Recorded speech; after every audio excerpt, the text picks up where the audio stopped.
Praise the lord. ఈరోజు దేవుని వాగ్దానము, నీతిమంతుని తల మీదికి ఆశీర్వాదములు వచ్చును, బలాత్కారము భక్తిహీనుని నోరు మూసివేయును.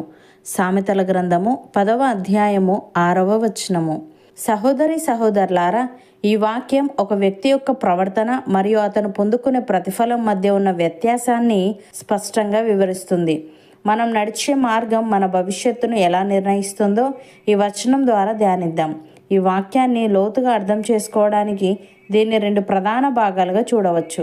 మొదటిగా, నీతిమంతుని తల మీదికి ఆశీర్వాదములు వచ్చును అని ఉంది. దేవుని దృష్టిలో యథార్థంగా నడుచుకునే వ్యక్తిని నీతిమంతుడు అంటాం. అతనిపై కేవలం ఆశీర్వాదాలు రావడం కాదు, అవి అతని తల మీద కుమ్మరించబడతాయి. తల మీద ఆశీర్వాదం ఉండడం అంటే అది అందరికీ కనిపించేటట్లుగా ఒక కిరీటం వలె గౌరవాన్ని తెస్తుంది. మనం చేసే ప్రతి పనిలో దేవుని కృప స్పష్టంగా కనిపిస్తుంది. మనం లోకపు అడ్డదారుల్లో వెళ్లకుండా దేవుని నీతిని అనుసరిస్తే మనం వెతకకపోయినా ఆశీర్వాదాలే మనల్ని వెతుక్కుంటూ వస్తాయి. మన ప్రయాసకు తగిన గౌరవం, ప్రతిఫలం ఖచ్చితంగా దక్కుతాయి. ఉదాహరణకు, అందరూ పాపంలో మునిగిపోయిన కాలంలో నోవహు తన తరంలో నీతిమంతుడిగా ఉన్నాడు.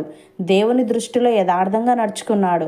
లోకమంతా జలప్రలయంతో నాశనమవుతున్నప్పుడు దేవుడు నోవహును, అతని కుటుంబాన్ని ప్రత్యేకంగా కాపాడారు. నీతిమంతునిగా ఉండడం వల్ల అతను తన సంతానానికి రక్షణను, నూతన లోకానికి పునాది వేసే గొప్ప గౌరవాన్ని పొందాడు. అలాగే దేవుని మాటను నమ్మి ఆయన చూపిన మార్గంలో నడిచినందుకు అబ్రహాము నీతిమంతుడిగా తీర్చబడ్డాడు. నేను నిన్ను ఆశీర్వదించి నీ నామమును గొప్ప చేయుదును అని అన్నాడు.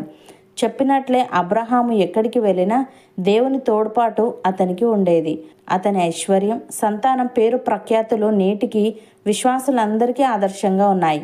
ప్రియులారా, నీతిమంతుని తల మీదికి ఆశీర్వాదాలు కుమ్మరించబడడం అంటే అది ఒక వ్యక్తి పడే కష్టం కంటే దేవుడిచ్చే కృపపైనే ఎక్కువ ఆధారపడి ఉంటుంది. మనం లోకపు అడ్డదారులను ఆశ్రయించకుండా దేవుని వాక్యమనే రాజ్యమార్గంలో నడిచినప్పుడు నోవహు వలె ఆపద కాలంలో మనకు, మన కుటుంబానికి ప్రత్యేక రక్షణ లభిస్తుంది. అబ్రహాము వలె మన పేరు ప్రఖ్యాతులు సమాజంలో ఆశీర్వాదకరంగా మారుతాయి. మనం వెతకకపోయినా దేవుని కృప మనల్ని వెతుక్కుంటూ వచ్చి మన పనులన్నింటినీ సఫలం చేస్తుంది. రెండవదిగా, బలాత్కారము భక్తిహీనుని నోరు మూసివేయును అని ఉంది. దేవుని భయం లేనివారు అనగా భక్తిహీనులు ఇతరులను మోసం చేయడం ద్వారా లేదా బలాత్కారంతో ఏదైనా సాధించాలనుకుంటారు. కానీ వారు చేసే ఆ కీడే చివరకు వారిని మౌనంగా ఉంచుతుంది. భక్తిహీనులు చేసే పనులు వారి నోటిని మూయించి వేస్తాయి. అంటే వారు కష్టం వచ్చినప్పుడు ఏమీ మాట్లాడలేరు, ఎవరి సహాయాన్ని కోరలేరు. వారు సంపాదించిన అన్యాయమైన లాభం వారికి నెమ్మదిని ఇవ్వదు.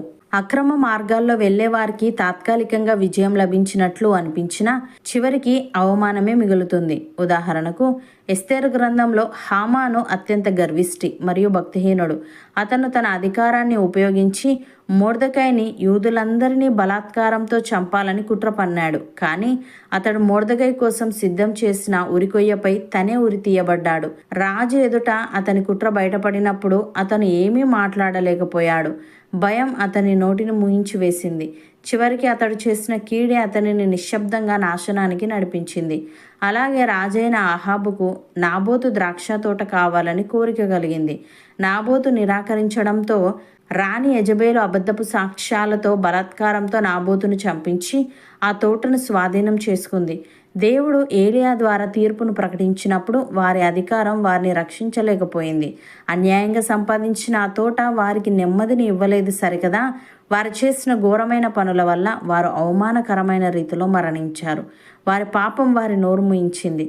ప్రియులారా, భక్తిహీనుని నోరు మూయబడడం అనేది కేవలం మాటలు రాకపోవడం మాత్రమే కాదు, అది దేవుని న్యాయం ముందు నిలబడలేకపోయే నిస్సహాయ స్థితి. దీని ద్వారా మనం నేర్చుకోవాల్సిన పాఠం ఏంటంటే, హామాను విషయంలో చూసినట్లుగా ఎవరైనా ఇతరుల కోసం గొయ్యి తవ్వితే దాంట్లో వారే పడతారు. బలాత్కారం ఎప్పుడూ దాన్ని ప్రయోగించిన వారిపైకే తిరిగి వస్తుంది. అలాగే అన్యాయంగా సంపాదించినది ఏది మనిషికి ఆనందాన్ని ఇవ్వదు. ఆహాబు తోటను పొందిన దైవిక తీర్పు వల్ల ఆ తోటలో నెమ్మదిని అనుభవించలేకపోయాడు. పాపం బయటపడినప్పుడు భక్తిహీనుడు తనను తాను సమర్థించుకోవడానికి ఏమీ ఉండదు. ఆ మౌనమే వారికి లభించే అతిపెద్ద శిక్ష.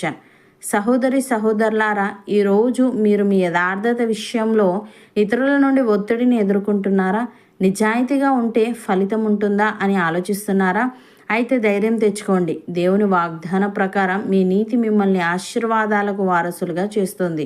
మీరు చేపడుతున్న పనులలో మరియు మీ వ్యాపార వ్యవహారాలలో యథార్థంగా ఉండండి. ఆకాశపు వాకిళ్లను విప్పి మీ తల మీద పట్టజాలనంత ఆశీర్వాదమును కుమ్మరించడానికి దేవుడు సిద్ధంగా ఉన్నాడు. ఏ అపవాది శక్తి మీ నోటిని ముయించలేదు, ఎందుకంటే దేవుడే మీ పక్షాన ఉన్నాడు.